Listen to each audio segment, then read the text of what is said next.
Hello friends, welcome to my YouTube channel. तो आज हम आपको बताएंगे क्लास 11th का फर्स्ट चैप्टर समुच्चय की एक्सरसाइज 1.3। तो इसमें दिया हुआ है रिक्त स्थानों में प्रतीक सेट या सबसेट या डज नॉट सबसेट को भरकर सही कथन बनाइए। तो इसका फर्स्ट क्वेश्चन है सेट 2,3,4 रिक्त स्थान सेट 1 2 3 4 5 सेट 1। तो अब ये देखना है कि यह इसका सबसेट है या नहीं। तो आपको यहाँ पर 2 3 और 4 दिया हुआ है और यहाँ पर भी 2 3 4 दिया हुआ है, मतलब यह इसका सबसेट है। तो लगा देंगे सबसेट का चिन्ह। चलते हैं सेकंड क्वेश्चन पे। तो सेकंड क्वेश्चन है सेट A, B, C और इधर दिया हुआ है B, C, D। तो इसमें देखेंगे कि यहाँ पर हमें A अवयव यहाँ पर कहीं नहीं दिया हुआ है, तो इसलिए लगा देंगे डज नॉट सबसेट। तो थर्ड क्वेश्चन है एक्स सच दैट एक्स आपके विद्यालय की कक्षा 11th का एक विद्यार्थी है।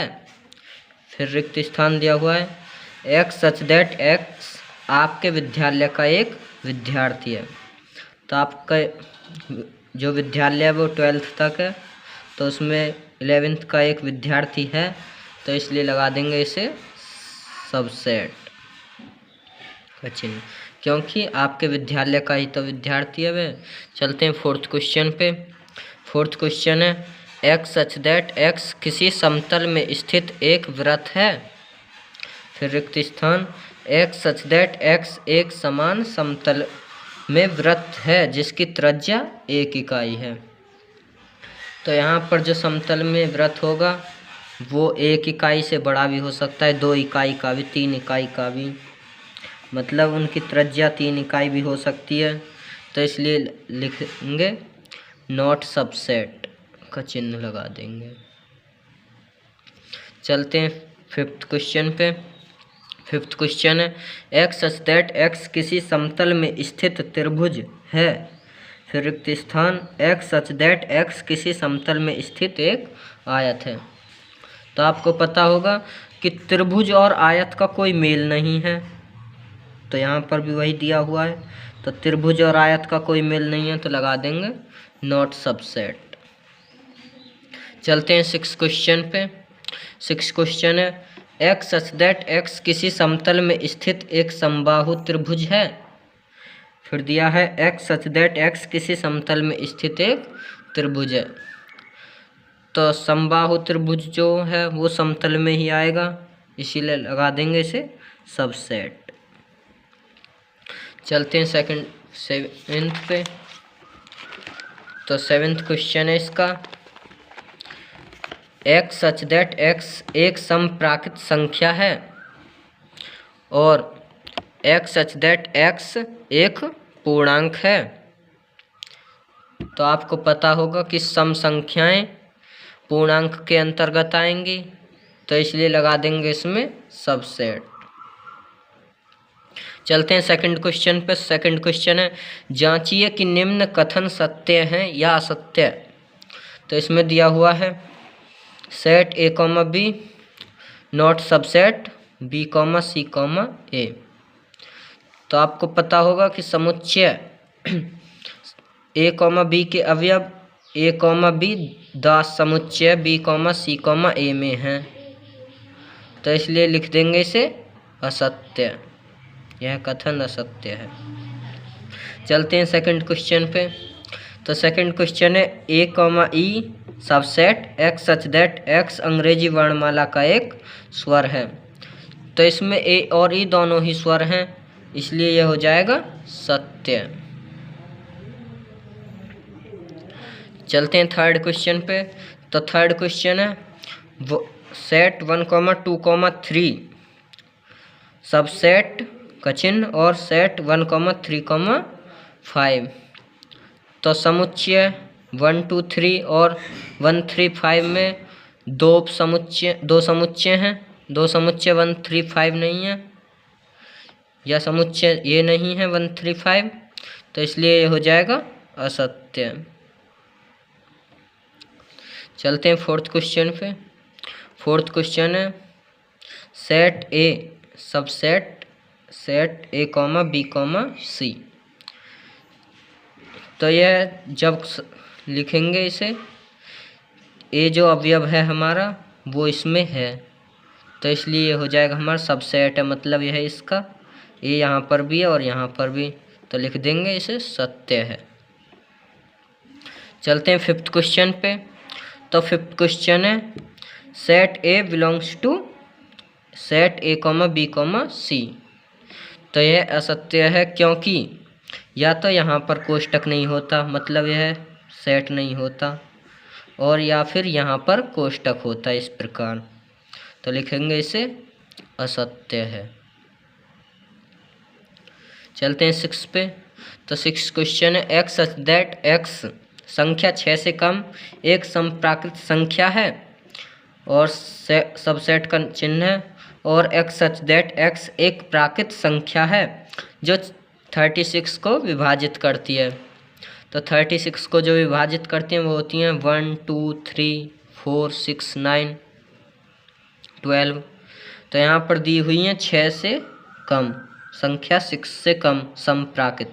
तो समप्राकृत संख्या से 36 डिवाइड हो जाएगा, तो इसलिए लिख देंगे इसे कथन सत्य है। चलते हैं थर्ड क्वेश्चन की तरफ।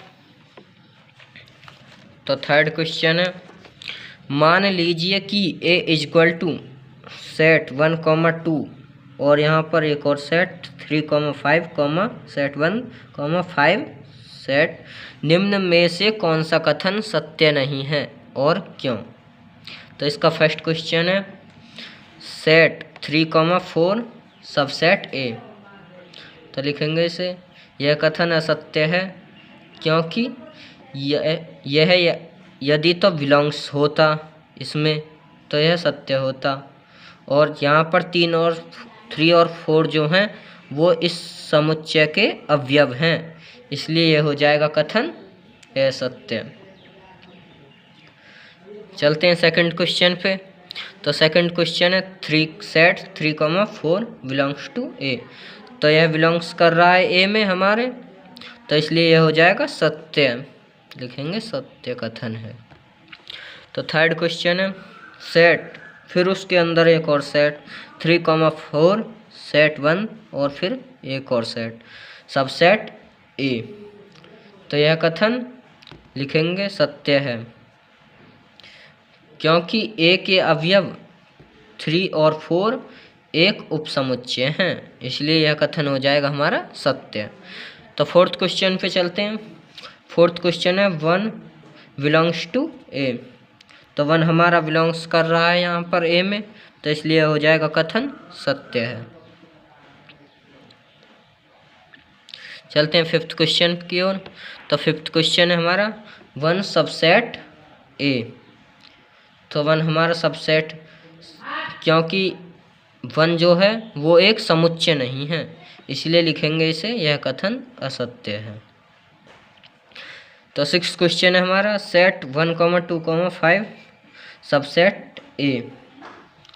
तो समुच्चय 1, 2 और 5 के अवयव 1, 2, 5 समुच्चय ए में हैं, तो इसलिए यह कथन हो जाएगा सत्य, तो लिखेंगे सत्य कथन है। सेवेंथ क्वेश्चन है हमारा सेट 1, 2, 5 बिलोंग्स टू ए। तो हमारा 1, 2, 5 बिलोंग्स नहीं कर रहा है ए में, तो इसलिए लिखेंगे इसे असत्य, क्योंकि 1, 2 और 5 के अवयव नहीं हैं, इसके अवयव नहीं हैं ये ए के, और यह एक समुच्चय है, इसलिए यह कथन हो जाएगा असत्य। तो 8 क्वेश्चन है हमारा 1, 2, 3 सबसेट ए। तो अवयव 3 जो है वो समुच्चय में नहीं है, इसलिए यह हो जाएगा असत्य। 9th क्वेश्चन है 5 बिलोंग्स टू ए। तो 5 हमारा बिलोंग्स नहीं कर रहा है ए में, तो इसलिए हो जाएगा ये असत्य, और 5 एक समुच्चय है, अवयव है ही नहीं, तो इसलिए असत्य है। चलते हैं 10th क्वेश्चन पे। तो 5 सबसेट ए। तो फाई जो होता है वो समुच्चय प्रत्येक का होता है, इसलिए हो जाएगा ये सत्य कथन। 11th क्वेश्चन है सेट फाई। तो फाई जो होता है वो खुद एक समुच्चय होता है, तो इसे हम कोष्ठक में नहीं ले सकते, इसलिए हो जाएगा ये असत्य। चलते हैं 4th क्वेश्चन पे। तो 4th क्वेश्चन है हमारा निम्न समुच्चयों के सभी उपसमुच्चय लिखो। तो फर्स्ट क्वेश्चन है इसका फाई। तो लिखेंगे उपसमुच्चयों की संख्या, उपसमुच्चयों की संख्या को फॉर्मूला होता है हमारा 2 की पावर n इक्वल टू, तो यहाँ पर n मतलब इसमें कितने अवयव हैं, तो यहाँ पर एक अवयव दिया हुआ है, लिखेंगे 2 की पावर 1 इक्वल टू 2। तो यही हो जाएगा हमारा आंसर। इसके 2 अवयव होंगे और अवयव होंगे एक फाई और एक ए ले ले, यहाँ पर ए है, ये ए, तो ए के अवयव। चलते हैं सेकंड पे। तो सेकंड है सेट ए कॉमा बी। तो इसमें भी उपसमुच्चयों की संख्या 2 की पावर n, तो यहाँ पर 2 उपसमुच्चय दिए हुए हैं, तो 2 की पावर 2 इक्वल टू 4। तो इसके उपसमुच्चय आ जाएंगे, पहला आ जाएगा फाई, फिर सेट ए, फिर सेट बी और फिर सेट ए कॉमा बी। तो थर्ड क्वेश्चन है सेट 1 कॉमा 2 कॉमा 3। तो इसमें उपसमुच्चयों की संख्या हो जाएगी 2 की पावर n इक्वल टू 2 की पावर 3। तो 2 की पावर 3 इक्वल टू आ जाएगा 2 दूनी 4 दूनी 8। तो 8 उपसमुच्चय होंगे, तो वो उपसमुच्चय होंगे, फर्स्ट होएगा पाई, फिर 1, फिर 2, फिर 3 और फिर हो जाएगा हमारा 1 कॉमा 2, फिर 1 कॉमा 3 और फिर हो जाएगा 2 कॉमा 3 और लास्ट हो जाएगा हमारा 1 कॉमा 2 कॉमा 3। तो ये हो जाएंगे 8 समुच्चय, 8 उपसमुच्चय। तो ये हो जाएगा आंसर। तो 4th क्वेश्चन है हमारा 5। तो इसे लिखेंगे 2 की पावर n उपसमुच्चयों की संख्या इक्वल टू 2 की पावर 1 उपसमुच्चय दिया हुआ है हमें, तो आ जाएगा हमारा 1। 2 की पावर 1 है तो 2 आ जाएगा और इसके उपसमुच्चय हो जाएंगे, एक तो 5 हो जाएगा और एक हो जाएगा 1। तो दोस्तों मिलते हैं अगली नेक्स्ट वीडियो में। यदि आपने अभी तक वीडियो को लाइक नहीं किया है तो वीडियो को लाइक कीजिए और चैनल पर नए हों तो चैनल को सब्सक्राइब कीजिए। तो अगली वीडियो आपको कल मिलेगी। तब तक के लिए जय हिंद। मिलते हैं नेक्स्ट वीडियो में।